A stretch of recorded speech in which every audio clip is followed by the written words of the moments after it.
Bonjour, je suis Albin Fresnon, cofondateur de Quick Studio, et l'objectif de ce tutoriel aujourd'hui est de vous présenter en détail la gestion des réservations dans Quick Studio.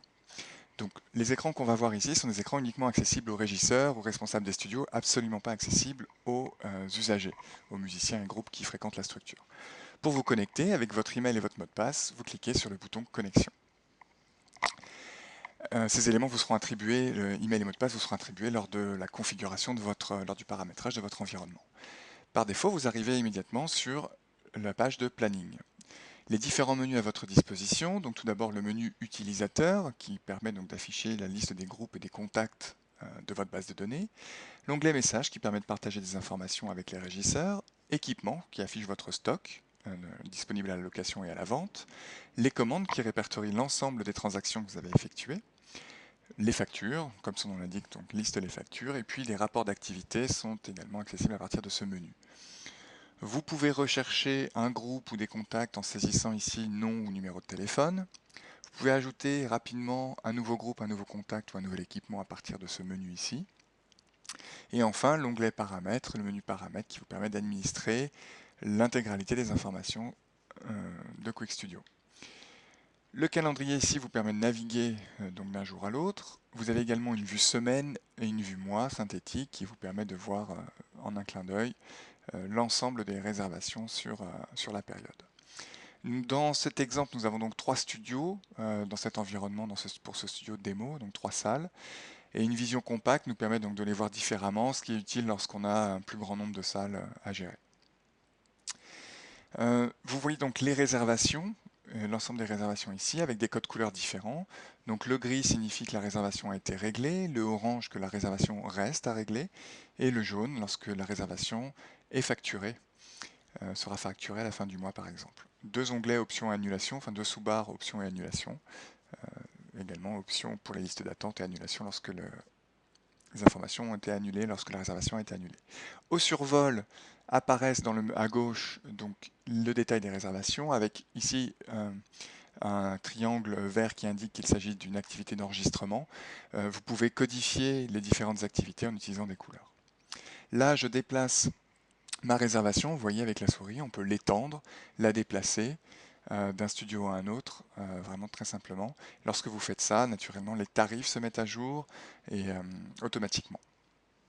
Pour prendre une nouvelle réservation, il suffit de cliquer dans une zone blanche libre, de taper les premières lettres du nom du groupe, Perfect Square par exemple, et de le sélectionner. On peut également créer un nouveau groupe à partir de ce menu. Vous saisissez donc l'heure de début, l'heure de fin, si la réservation a été confirmée ou non, si le groupe ne s'est pas présenté, quelle est l'activité dans ce studio, les activités sont paramétrables par studio, quel est le nombre de micros, le nombre de participants attendus, on peut également nommer les participants, et quels sont les techniciens qui vont faire la mise en place de la répé. Ensuite, vous pouvez sélectionner une tarification. Le tarif vient alors se calculer automatiquement en fonction du jour, de l'heure, etc. Vous pouvez également verrouiller le prix et facturer, mettre cette réservation à facturer pour qu'elle soit ensuite répertoriée sur sur une facture mensuelle par exemple. Une fois qu'on valide, vous avez donc un certain nombre de menus à votre disposition. Donc là ici, ma souris est sur le menu annuler.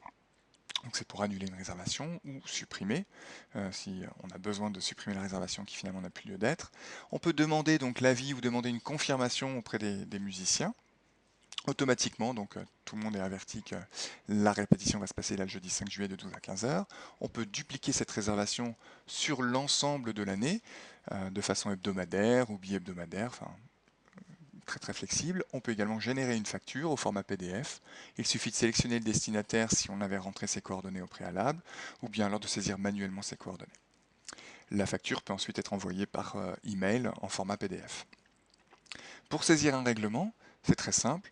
Vous pouvez ici, donc en cliquant sur saisir un règlement, saisir donc le nombre de payeurs qui vont régler cette réservation et puis répartir les règlements en fonction de chacun des payeurs.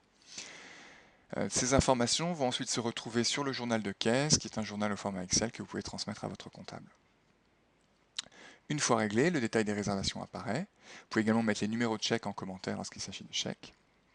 Le groupe peut également régler avec son forfait, s'il a acheté un forfait au préalable. Il peut acheter un nouveau forfait directement aussi à partir de ce menu. La possibilité d'ajouter des articles libres, c'est-à-dire ce sont des articles qu'on n'a pas en stock, par exemple un sandwich, et on peut donc ici saisir vendre de sandwich et mettre le montant.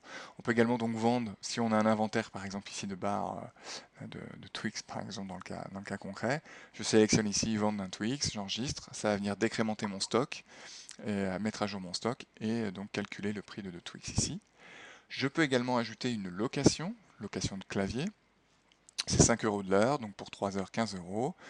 Et quand je vais faire ça, du coup, mon clavier va donc être réservé pour cette répétition spécifique et ne sera donc plus disponible pour une autre réservation. Le fait d'avoir ajouté ces ventes et ces locations a fait augmenter mon prix, donc c'est pour ça qu'on a ici une barre rouge. Euh, pour compléter le règlement, je viens ici saisir le règlement, enregistrer, et là, ma barre devient complètement verte. Ça veut dire que l'intégralité a été réglée. Il y a également un suivi des encours qui se fait automatiquement dans Quick Studio.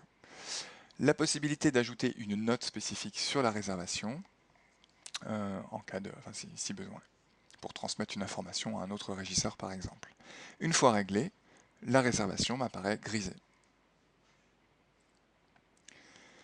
Voilà donc un petit peu rapidement la façon donc de gérer la prise de réservation en sachant que tout est paramétrable, le nom des studios, les tarifications, etc. Ce sont des choses que nous faisons ensemble lors de la mise en place, lors de la création de votre environnement. Nous attribuons donc une partie du temps pour également définir l'ensemble de vos tarifs et toutes les spécificités liées à votre studio. Je vous remercie pour votre attention. À très bientôt. Au revoir.